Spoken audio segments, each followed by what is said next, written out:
We are today resuming our series of talks on the effects of the digital screen on the child's learning and youth behavior. In this seventh talk, I am concentrating on the methodologies that our Empathic Learning Center uses to get the kids and the youth back on track, especially regarding their learning and their vocation and their character. I have explained in detail that the problem of the digital screen is that a child gets onto top-down regulation, gets down to bottom-up regulation, leaving the top-down regulation. Every child should do top-down regulation, creative, and not bottom-up regulation, which is repetitive. It is the bottom-up regulation by the digital screen that produces the undesirable effects that have to be reversed. So, in a summary, the undesirable effects are the attention span goes down, so the child will not sit and learn properly. He will disturb the class and he will be disturbed himself. And he will always get back to the digital screen. And then he will be impulsive, do things suddenly without thinking of the consequences. He will have no check back, and then he will be hyperactive also. Passing 13, 14, he will get into addictions. More than just food fads, he will get into other bad addictions. So what can we do? Firstly, I sit in an appointment with the parents and I insist that dad must come. You see, dad must own not only the prize-winning child and his great heroism, he has to own the child's errors, defaults, and where he fails. Mother only cannot be owning and belonging at the stage the child is making mistakes. Father has to step in. Father has to give the next step and the stretch, maintain the boundaries, attend on the boundaries when they are being shifted or broken. Also, he has to sit down in mistake management. So one important aspect of handling the digitized child, handling the ADHD child, handling the child who is overdriven by something is to get into mistake management. Mother has to report to the father the mistake management and not hide it, and he has to attend on it with patience. So when dad comes home at 6 p.m. or 7 p.m., hopefully not later than that, he has to come home and say, next 2 hours, we have to train our parents, so this is counseling. Next 2 hours of me, the dad, my time belongs entirely to my family. So shall we repeat this, dads, while you are listening to this? Next 2 hours, when I come home, belong to my family. That's a must in counseling, and we cannot change the digital behavior, jittery behavior of a child unless home changes. So half the counsel is for the kid himself. The other half of the counsel is how to change home. And the change initiator, catalyst, has to be dad when change is needed. Course correction is dad's territory. Course maintenance is mom territory. So when you hear of some error, you don't stand tall 6 feet and look down on the child. You sit with him, and you sit with him in a chair, on a chair by him. And you share the child's grief, you share the child's error. You don't put the child on a hot seat and you sit on it for the next 45 minutes and keep him alone. No. You sit with him for at least half the time and work it out with him, because in mistake management, you are not reinforcing, reminding him the error. You are reinforcing the right behavior, the way forward.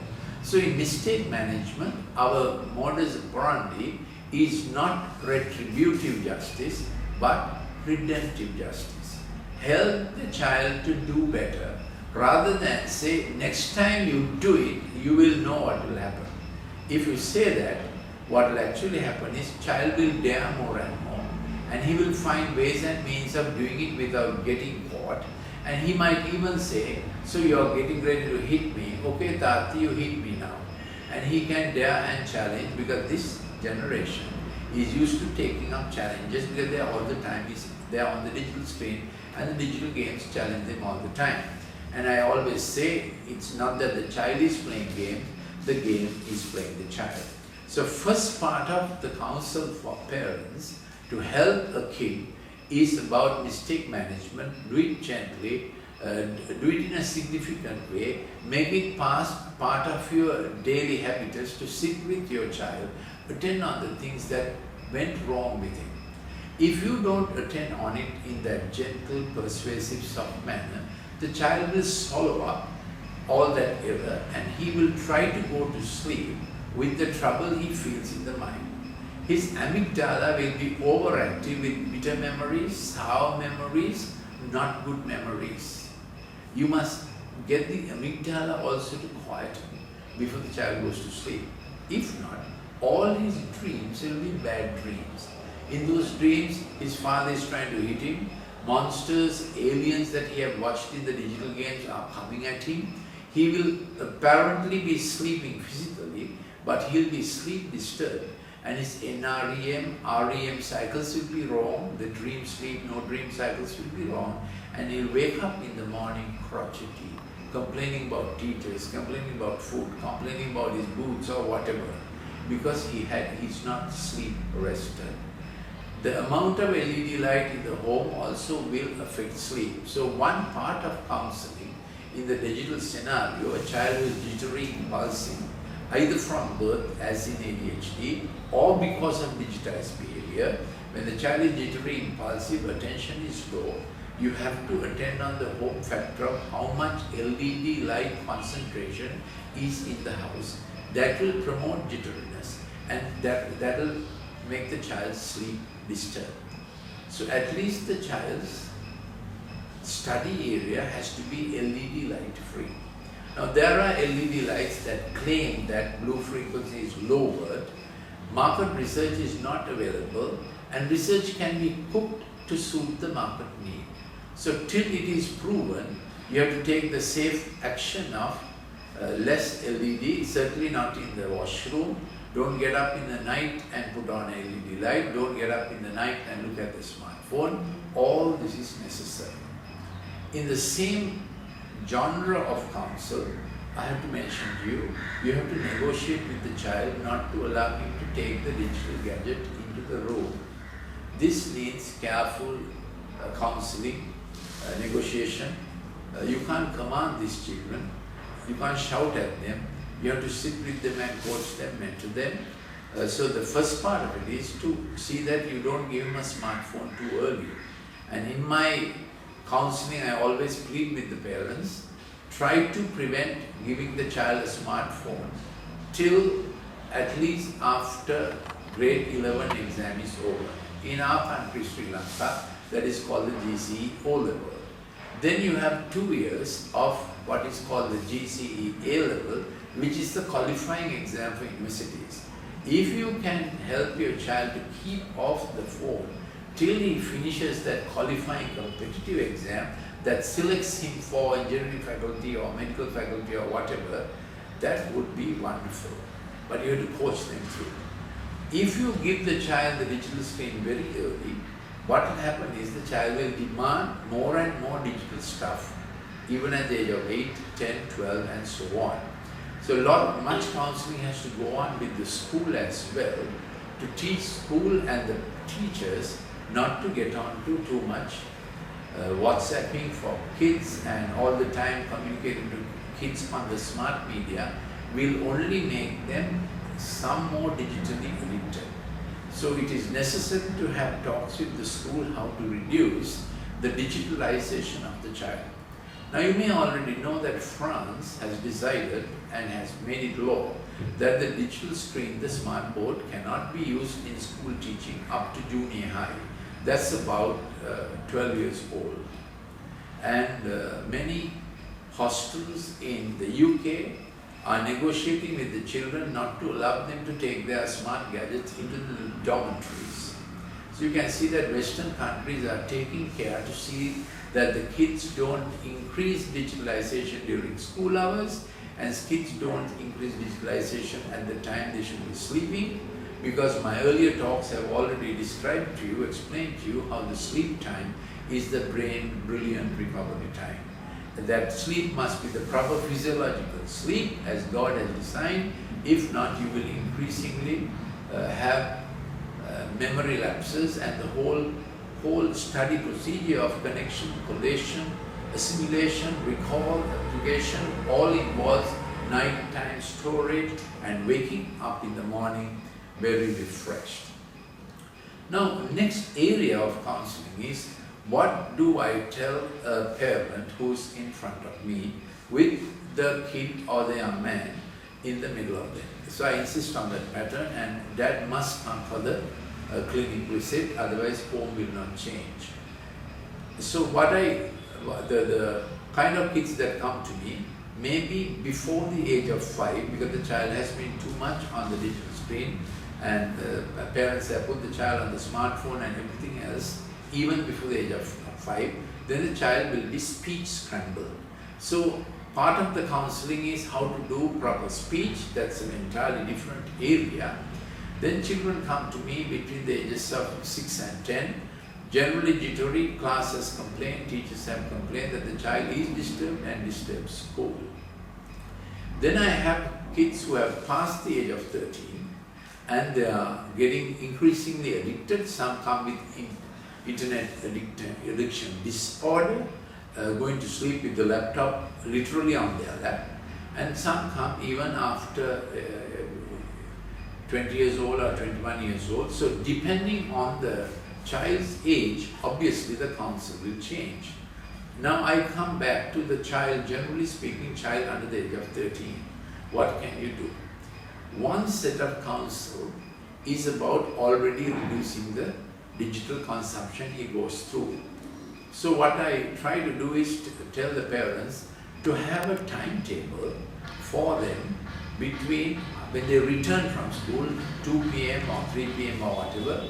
There should be a timetable, hour by hour timetable, a little flexible, but that hour by hour timetable helps him maintain the default mode network of thought that is set in our brain for every hour. That is to say, dopamine works for 40 to 45 minutes for salience and comes down, and then serotonin works for check back, how do I improve, and then serotonin curve is completed. So even if we don't think, we keep our default mode of network of thought hour by hour. Keeping that will prevent Alzheimer at an advanced stage. But at the moment we are looking at the digitized child, the jittery child, the impulsive child, the child who is not learning and has inattention, how to improve his every hour. So we have to do things to improve his every hour, get him back into top-down regulation every hour, help him ease out of bottom-up regulation. So he has to intentionally do 45 minutes of study or writing. And then it is part of digital therapy that you shift the child as much as possible to handwriting. That is essential. Then we have to encourage even schools and children to take notes, handwriting, rather than type down notes. Now this may sound too old-fashioned, but if you want the child out of digitalization, improve his performance and improve his brain tracting till the age of 13, which is the important concept, because all our brain tracting, the brain capacity, the IQ capacity has to be developed till the age of 14. Nobody is born brilliant, you have to train brilliant. What it means is till the age of 14, he has to do as much as possible of the stuff that gets his brain tracks into maximum functioning, maximum potential. So what do brain tracks work on? Brain tracks best work on touch, deep pressure, proprioception, that is how joints move. Small joint proprioception. Proprioception is joint sense, spatial sense. So how small joints move, how big joints move, and how that can be facilitated is important for the way brain tracks get laid down and brain tracks begin to function. So till 14, our brain tracks get laid down. At the age of 14, brain tracks get edited down to 50%. So if the child has been on a lot of digital junk up to the age of 14, then his brain tracks get redacted or edited down to 50%. So he has only that much capacity to work lifelong. So I repeat, while the brain has neuroplasticity to recover from an injury and learn new things, yet your IQ potential is determined by what you do in the first 14 years of life. So get your kids first 14 years as much as possible, feeding his 5 senses, touch, proprioception, games, building blocks, all that. So then I recommend to them, this is also to improve the proprioception, eye-hand muscle coordination. I recommend to them, hang a cricket ball, preferably a leather ball. This could be done only after the age of 7 or 8, in a sock as batsmen do for the eye and for practice. So then the child begins to practice and he hears it, expects the ball to return, so he follows the eye follows the ball, so his aim and attention improves, then he keeps batting and the top and the muscle movement, because there's muscle memory, begins to improve. Then I tell parents to get some choir rope. Sri Lanka has got a good coconut choir rope, and paste it on the grip of handle of the bat. So when coconut wire or coconut rope, the smaller one, is threaded virtually or pasted on the grip, you are getting the child to have good friction while the child is doing the batting practice. Then I also recommend them to lay down a coconut coir, carpet-like thing. Sri Lanka has this kind of stuff. Any country will have fiber-woven carpet. So where the child is mostly operating and playing, I recommend them to cover the floor, some significant square meter area with this coir rope woven carpet-like thing. And do it, and he has to be barefooted. And so barefooted and bare fingers, he's gripping the bat and is moving and getting the top. So that is one exercise to get attention back into order, aim and concentration, and it becomes a top-down regulation of executive, empathic, creative, thinking and doing, initiation, navigation, successful and conclusion, and reward motive, which is the top-down axis on which we should be working from the prefrontal cortex. And what is our intention? To repeat myself, that is to get the amygdala to go quiet and not do on the child what it is repetitively doing because of cartoons and the digital games. So the problem of cartoons is not a laughable matter. It has a significant impact on the child's learning capacity. Then I give some more exercises, to have the swing hanging on ropes and the child to get on a swing and hanging from a branch of a tree. Hopefully you have a tree in your house, or somehow improvise more grip on ropes, and on the swing, barefooted, the child begins to move if you can get that arrangement. Then there's an easy arrangement. If the child is on a tricycle or a bicycle, you wrap up the handle and the pedal just the way you did for the handle of the cricket bat. With coir rope, you paste it down with some good sticky stuff, and you have to tell the child the necessity for it. Do that for the pedals. So the tricycle or the bicycle, while he's pedaling and getting his proprioception, what is proprioception? Spatial sense, the joint sense, and he will realize this joint sense doing this thing is also helpful for handwriting, which improves language, which is part of speech therapy. But at the moment we are looking at how the bicycle or the tricycle improves the child's attention. So the dad has to work with it every day. You should set 10 minutes, 15 minutes to give the child, your kid, he may be 5, he may be 10, he may be 15, even at 20. To give that, your son or daughter, that next step and the next stretch. Mother makes it daily safe, secure within the boundaries. Dad is the one who helps them to stretch boundaries, go to next territory in a safe way, a brain-brilliant way, and not in a stupid way. So that's about how the grips and ropes can help us. Later in this clip, there will be a short demonstration of how our Den and Dare works. It's a set up Empathic Motor Therapy Center, it's an innovation, it's research. Now Howard has also got on to some kind of therapy like that, which is called Fit Kids. You can Google and see FITKIDS. We have been doing this for 4 or 5 years now. We have a 3,600 square feet area in which children come of all ages, and we put them on grips and ropes. You will see a clip of what it looks like. Then we also counsel parents that swimming is one of the most, it's a good body balancing activity. Any sport is good.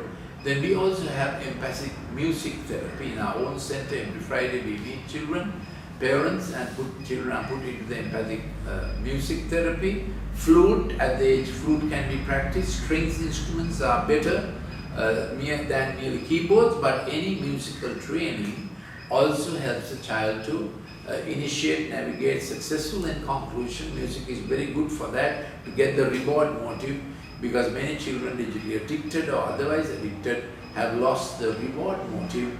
They are on an anti-reward system, recruiting endorphins and getting into displeasurable activities, and they are getting endorphins to secrete, and then when they are at the end of the tether, they also cut and do self-harm. All a progression of what they started with the digital screen. So I am on this theme of how to improve the attention span, how to reduce impulsivity, how to increase creativity. So then we also advise children, particularly small, then you can put them on all the Montessori kind of craft. So our Empathic Learning Center does this all the time. We show them a little clip and help them to make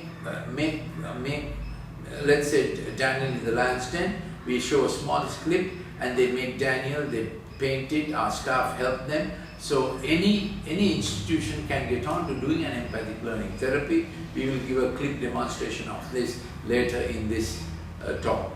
So what you have to do is the Montessori stuff that makes finger-eye coordination and artwork. Pastels on black paper is very good because it's more friction with pastel and black paper, more the brain tracks form at that particular age. Of course, this would be relevant for a child under the age of 5. More complicated arts and crafts is possible up to the age of 13, 12. Then take aim games like carom, table tennis, they all promote take aim and initiation, navigation. That's the whole point that we apply. Then we can get the children to do some molding with real earth clay. Most bookshops have earth clay. Earth clay is tougher than plasticine. Plasticine is okay, but it is soft, tougher and rougher. The molding substance, better it is on the fingers and better it is on the brain tract. So a little child, you have to show some elephant or show a swan or whatever, and then he can or she can make it into that form. Attentive adult has to help the child. Then any kind of artwork, particularly pastel work on rough paper is the best. Other artwork is also okay. Then we have in the same empathic learning, I told you we have the Empathic Learning Center, Empathic Music Center, Empathic Motor Therapy Center, which is the grip and rope challenge course that looks like. Then we have other things to do with the children. As I told you already, we can do table tennis, we can do carom. All this goes to build up the child's attention span. I want to introduce you some books. This is Parenting in a Digital Age. And here are this is a book you need to buy and read. In Sri Lanka, it is available in Sarasnavi Bookshop and Jitayapa. This gives quite a bit of theory as well as practice. So here are the Empathic Learning Center methodologies. Show the video and go for crafts. And then match colors, the usual Montessori stuff, clay molding, sand art, rattan work, timber craft. Then the mechano set, the erector or construct sets.